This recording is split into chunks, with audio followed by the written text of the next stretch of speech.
ನಡಿ ಈಗ ಶುರು ಮಾಡೋಣ.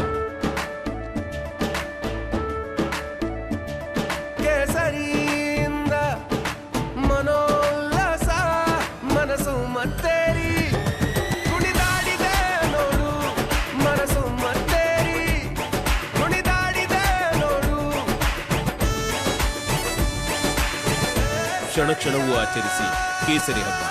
ವಿಮಲ್ ಬಾಯಲ್ಲಿ ಹೇಳಿ ಕೇಸರಿ. ಕಾಂಗ್ರೆಸ್ ಸರ್ಕಾರದ ಅವಧಿಯಲ್ಲಿ ಉಡ್ತಾ ಬೆಂಗಳೂರು ಆಗ್ತಾ ಇದೆಯಂತ ಬಿಜೆಪಿ ಟ್ವೀಟ್ ಮಾಡಿ ಕಾಂಗ್ರೆಸ್ ಸರ್ಕಾರದ ವಿರುದ್ಧ ಆಕ್ರೋಶ ಹೊರಹಾಕ್ತಾ ಇದೆ. ಉಡ್ತಾ ಪಂಜಾಬ್ ರೀತಿಯಲ್ಲಿ ಉಡ್ತಾ ಬೆಂಗಳೂರು ಅಂತ ಹೇಳಿ ಟ್ವೀಟ್ ಮಾಡಿ ಕಿಡಿಕಾರಿದೆ ಬಿಜೆಪಿ.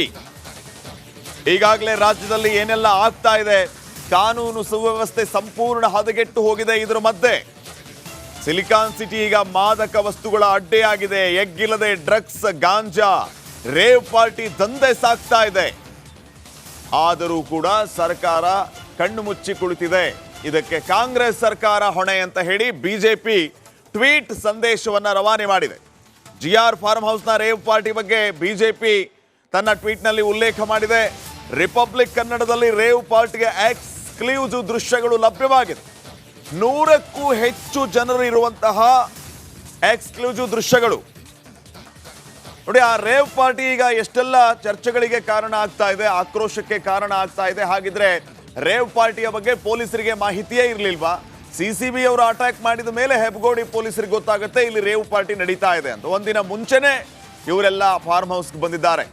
ಆದರೂ ಕೂಡ ಯಾರಿಗೂ ಏನು ಗೊತ್ತಿಲ್ಲ ಅಂತಂದ್ರೆ ಏನರ್ಥ?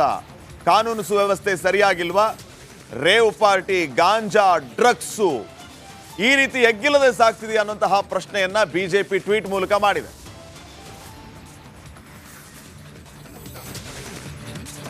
ಈ ಬಗ್ಗೆ ಇನ್ನಷ್ಟು ಮಾಹಿತಿಯನ್ನ ನೀಡ್ತಾರೆ ನಮ್ಮ ಪ್ರತಿನಿಧಿ ಸುರೇಶ್. ಈಗ ನೇರ ಸಂಪರ್ಕದಲ್ಲಿ ಜಾಯ್ನ್ ಆಗ್ತಾ ಇದ್ದಾರೆ. ಸುರೇಶ್, ಉಡ್ತಾ ಬೆಂಗಳೂರು ಅಂತ ಕೋಟ್ ಮಾಡಿ ಬಿಜೆಪಿ ಟ್ವೀಟ್ ಮಾಡಿ ಸರ್ಕಾರದ ವಿರುದ್ಧ ಆಕ್ರೋಶವನ್ನ ಹೊರ ಹಾಕ್ತಾ ಇರೋದು. ಕಾನೂನು ಸುವ್ಯವಸ್ಥೆ ಸರಿಯಾಗಿಲ್ಲ, ಗುಂಪು ಘರ್ಷಣೆ ಜಾಸ್ತಿ ಆಗ್ತಾ ಇದೆ, ಮರ್ಡರ್ಗಳು ಜಾಸ್ತಿ ಆಗ್ತಾ ಇದೆ, ಡ್ರಗ್ಸು, ಮಾಫಿಯಾ ದಂಧೆ ಎಗ್ಗಿಲ್ಲದೆ ಸಾಗ್ತಾ ಇದೆ. ಇದಕ್ಕೆಲ್ಲ ನೇರ ಹೊಣೆ ಕಾಂಗ್ರೆಸ್ ಸರ್ಕಾರ ಅಂತ ಬಿಜೆಪಿ ಟ್ವೀಟ್ ಮಾಡಿರೋದು. ಏನೆಲ್ಲ ವಿಚಾರಗಳನ್ನು ಉಲ್ಲೇಖ ಮಾಡಿದೆ ಬಿಜೆಪಿ?